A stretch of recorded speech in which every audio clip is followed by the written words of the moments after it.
Hello, it's Tersmo here. Today I want to talk to you about the depression and more like about my depression, and I guess you could say this video is my story from my childhood all the way to where I am right now with bipolar, ADD, depression, obesity, you name it. Everything that affects my mental health. I just want to talk to you about how this came to be, because a lot of people in the content creation platforms where I am in Twitch, most of the people who follow me, they probably don't know about the things that I've had to go through, so they just think I'm always cheerful. They think I'm some kind of miracle man, but I'm not. So this is my story, UNCUT. Let's go all the way back to when I was in kindergarten. Back then it was relatively peaceful and I had a lot of friends.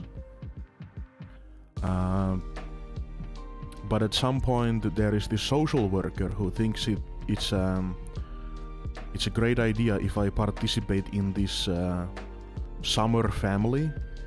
Basically I would go away from my home into another family for like a weekend or a week. So I don't know, my mother could recharge her batteries or my siblings could be at peace. I have no idea.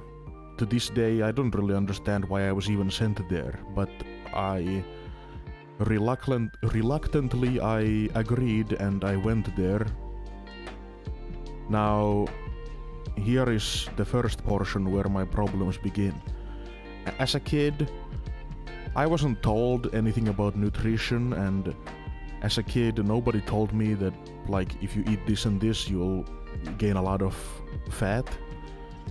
And to this day, I kinda, have a grudge against, my parents and my siblings and the people who raised me, that they didn't teach me about nutrition when I was a kid. But I'm trying to lose weight now, so. But anyway, let's carry on. So I'm in this summer family. It's like really in the countryside. They have their own chickens that they butcher for food and all of that. Great. Heavily religious family as well. But I don't know if that has to do anything with this, but I don't know. It just came to my mind.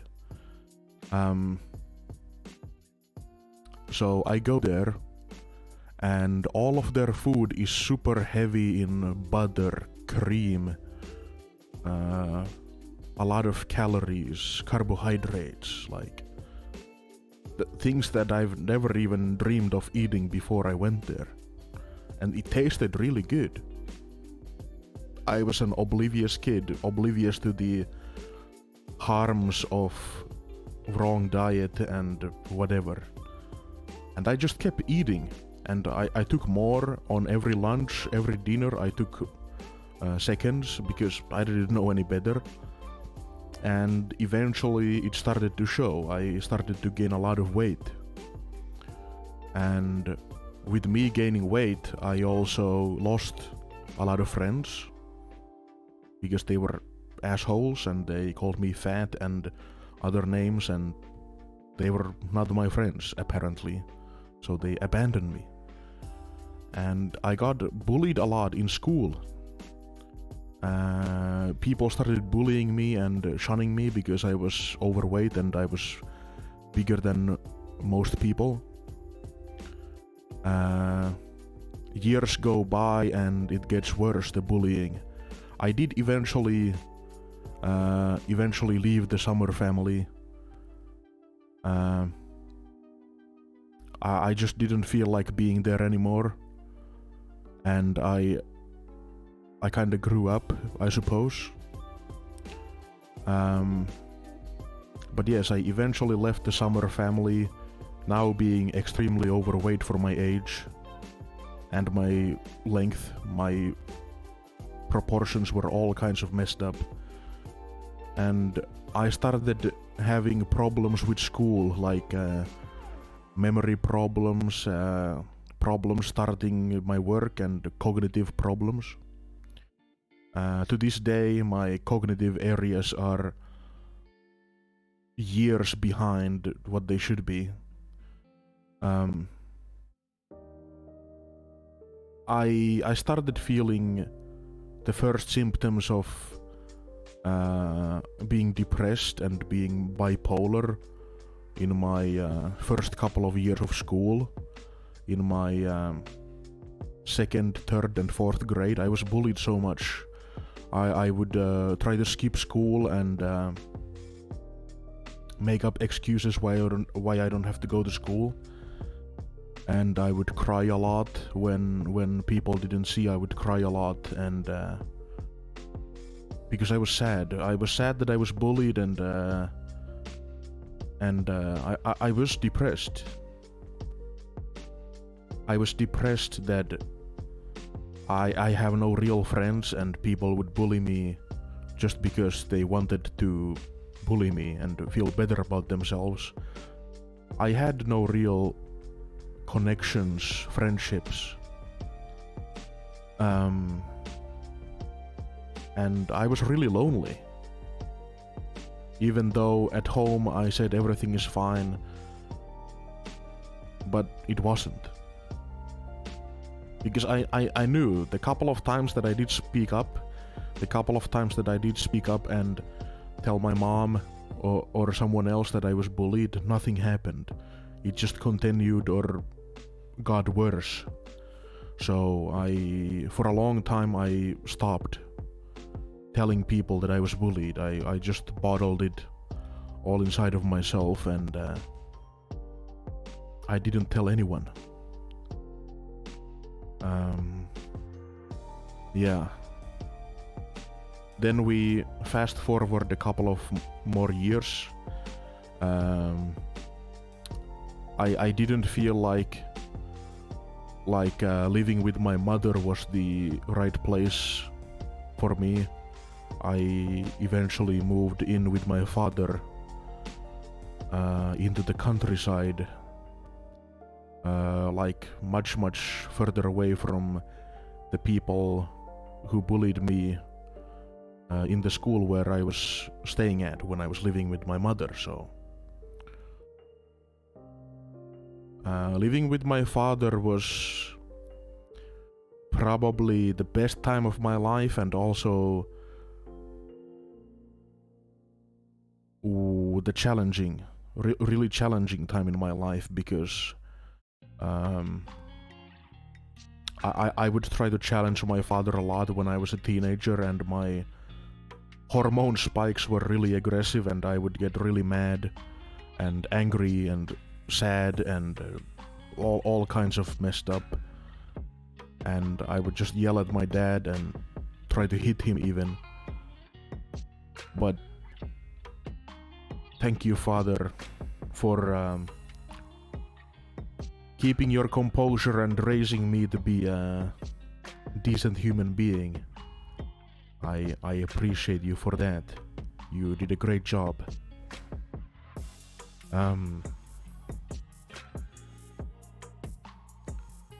Well, now I'm living with my father, and I go to this new school.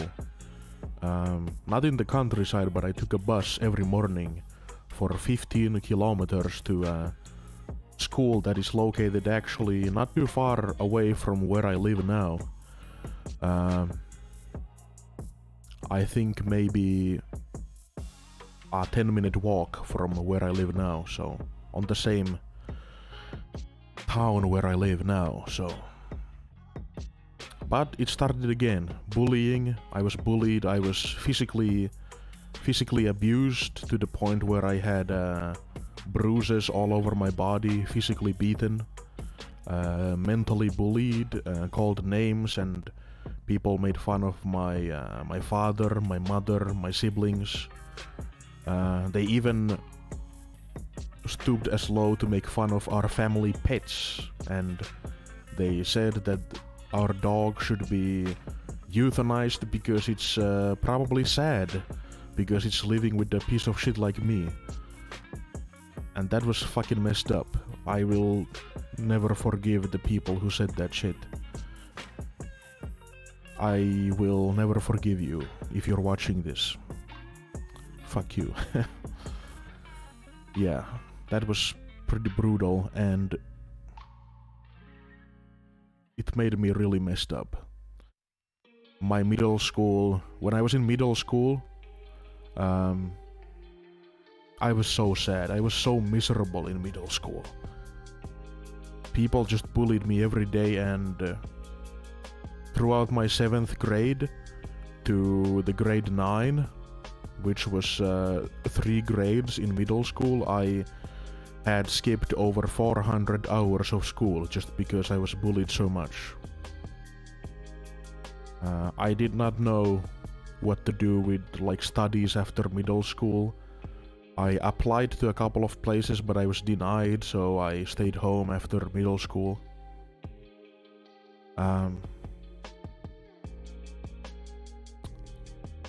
Well, then eventually, couple of years later, when I'm 18, I moved to my own apartment. I felt like I needed some peace. And now I'm living in my own apartment. Feels great, doesn't it? Nobody telling me what to do. And yeah. I would just spend my days sitting on my PC, playing video games, eating food, and yeah, eating food. Along the years I had developed some kind of addiction to food. Food was always there for me. I learned the taste and the feeling that food gives you from a young age because I was in the summer family, so to this day food is something that gives me great pleasure, and I've been trying to set things straight, you know, work out more and find other things to give me pleasure and happiness than food. And I've never told anyone this. I've never told anyone about my addiction to food, not even my psychiatrist, so I think this is a pretty big move. And if you're still watching, I love you. Watching this video this long, I fucking appreciate you, thank you. Well, now I'm living alone with my PC, eating food, drinking beer. Pretty much every weekend I would get myself drunk, go to a local bar, try to meet up people. Sometimes I would strike up a good conversation for the entire night, but I never made any real friends. I never met them outside of that one night, so I started developing symptoms of bipolar, and I started using my money to buy unnecessary things, and it was pretty wild how I used my money and how I lived back then when I was 18. Yeah. But then I met this really amazing, beautiful girl online, like totally way out of my league. She understood me and we clicked. We both liked video games. We had so much in common. Other than she was like 100 times out of my league. Like, she was gorgeous, super fit, really beautiful, gorgeous, red hair, really sporty person, and I was just like a slob. Like, I was overweight and I was not smart, I was not anything. But for some reason she fell in love with me. And to be honest, that was the best time of my life. It lasted for about 1 year, and that 1 year made me feel so good. Only to be taken away from me.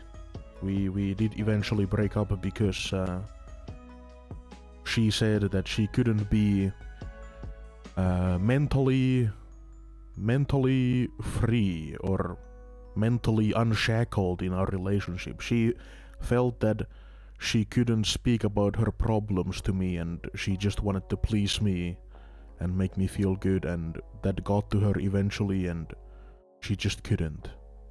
We both cried like hell at the breakup. We cried a lot. And I said some stupid things, which I'm not proud of, and to this day she probably hates me for those things that I said, and I don't feel good about it. Only if I could fix things, but I can't. Well, then I think after our breakup,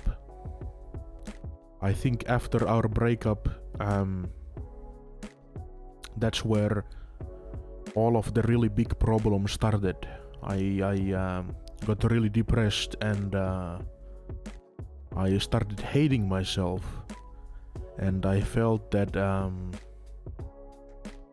I was stupid, I was ugly, I was everything negative that could come into my head. I thought that I was such an idiot for making those mistakes, and why did I do those? It was so bad. I got severely depressed, and a couple of years later, I did feel that I need to talk to somebody, and I went to the psychologist who did an evaluation and said it's really bad, severe case of depression and who knows what else, and I need to see a psychiatrist. Not a psychologist, but I need to see a psychiatrist. And they sent me to a psychiatrist, and I started my treatments, still doing them to this day, over 5 years later. Back then I was diagnosed with severe depression first, and then when I saw this like the leader, the doctor, the leader, head honcho, they were like, you are misdiagnosed, you don't have depression, you have bipolar, and with bipolar severe depression, it's a different kind of depression because it comes with bipolar, so you've been eating the wrong medication all this time, and that's why you feel like shit. And I was like, great, but now I've been diagnosed with bipolar disorder, and it was a huge shock to me, to be honest, and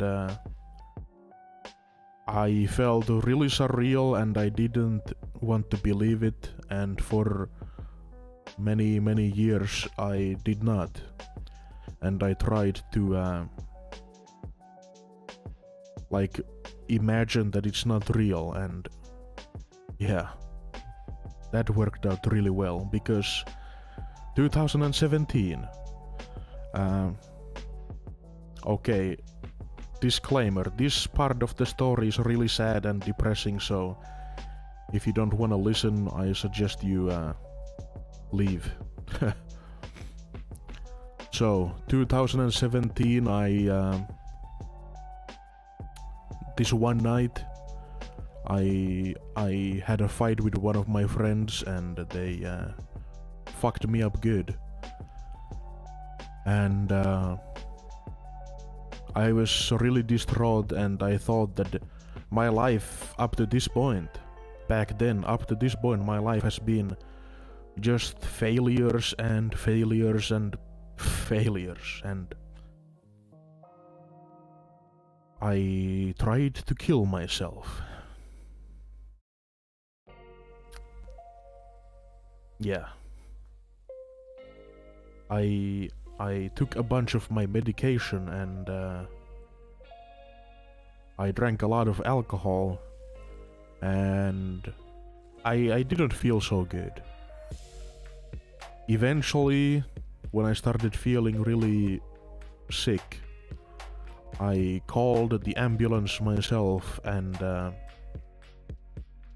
I remember in the ambulance the lady was giving me like this medicinal charcoal drink, and she told me to drink all of it. And it is super important to listen to her voice and don't fall asleep, because if you fall asleep now, you're probably not gonna wake up. And a part of me wanted to go to sleep. I just, a part of me felt like that I really want to go to sleep. I don't care. I just want to go to sleep.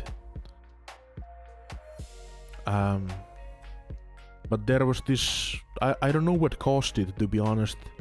Suddenly I felt like really inspired. I think the ambulance driver said, well, not the driver, but the lady who was there with me, she said that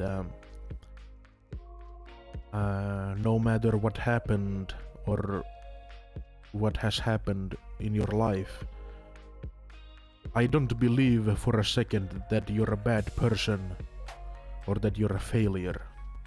I think you're an amazing person, and you're a strong person, and you should live. And I did.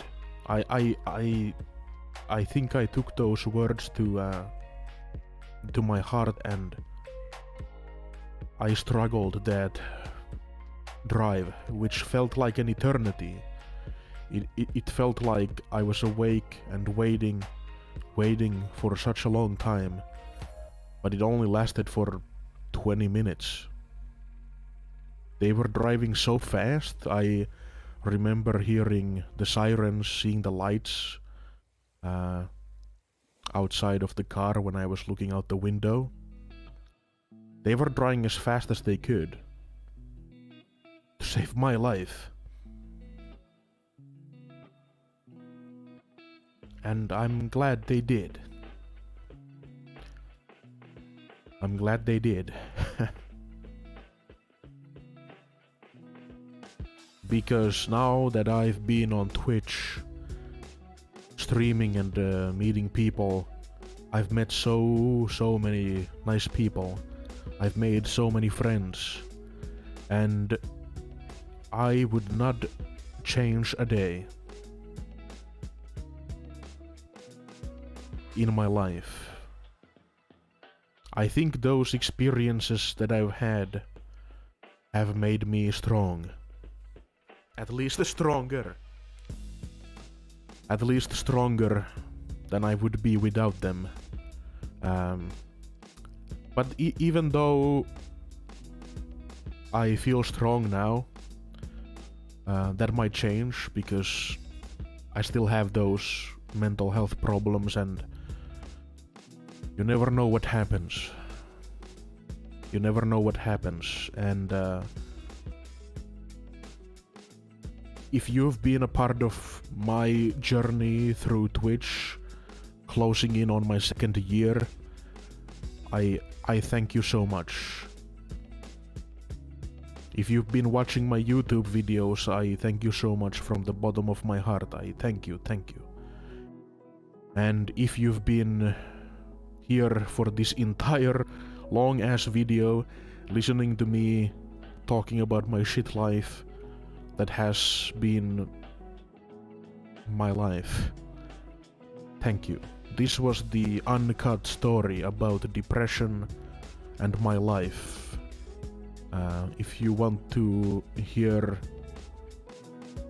more or some specific details, leave a comment down below or hit me up on my Discord or anything. Thank you for watching, and remember, you are an amazing person and you are loved. Just don't forget that. You are important to people and people love you. And I love you. You are amazing. Thank you. Have a good one.